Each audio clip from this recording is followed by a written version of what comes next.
I always thought I'd like to own a home, but thanks to the massive finance corporations like BlackRock for so graciously buying out all the homes out from underneath working class families, thus forcing a majority of Americans to have to rent their homes from the finance corporations instead of being able to buy them themselves, it's made me realize something.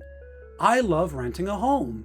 Like, for example, if you rent a home instead of own a home, and if something happens to break, you can just call your landlord to come and fix it, and then they'll never come and fix it.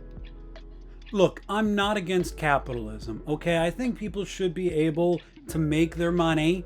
I think people should be allowed to make money, but that doesn't mean I think people should be able to do so irregardless to monopoly laws or protectionary acts to keep people from having monopolistic or predatory control over the market. I'm fine with capitalism. I'm fine with people making money. I just think we should have some form of law and order and some form of regulation.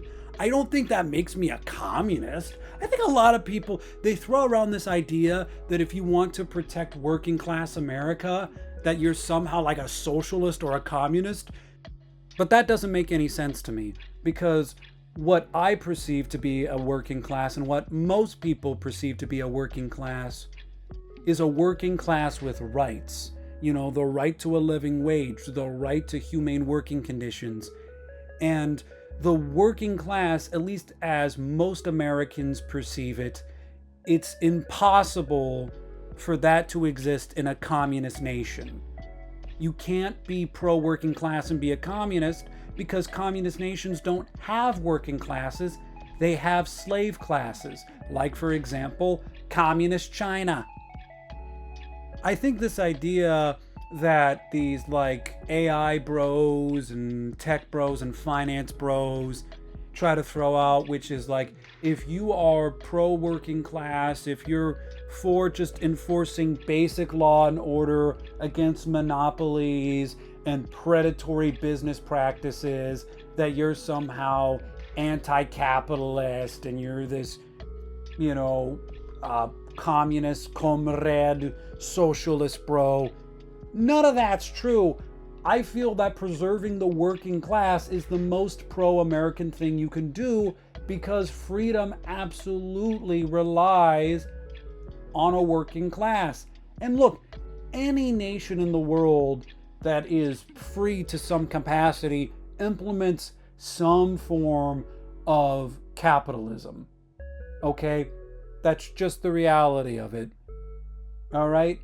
Because you need to buy and sell things in order to make money.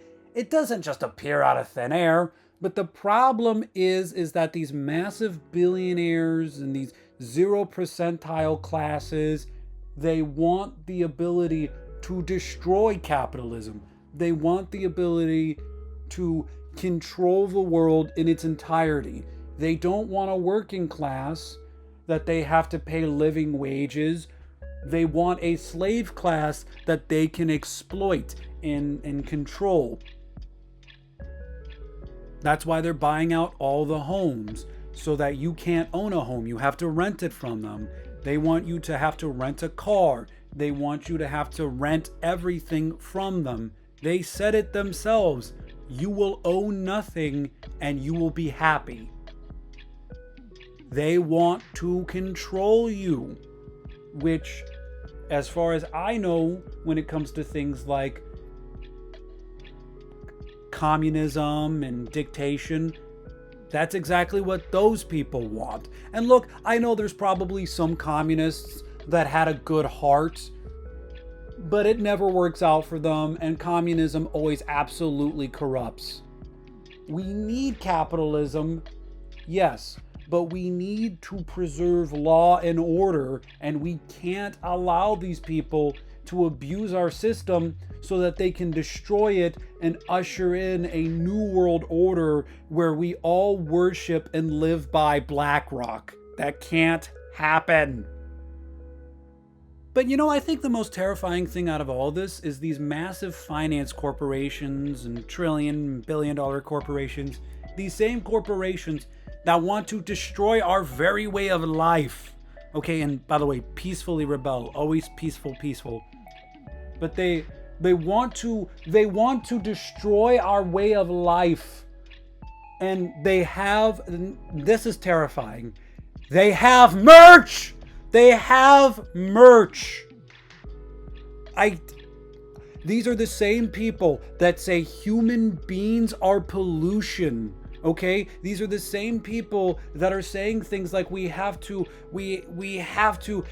decrease the surplus population. They say things like, look, in order to preserve the environment and save the climate, we have to decrease the surplus population, okay?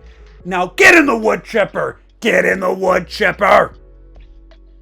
Now, before you get into that wood chipper, here's your tote bag.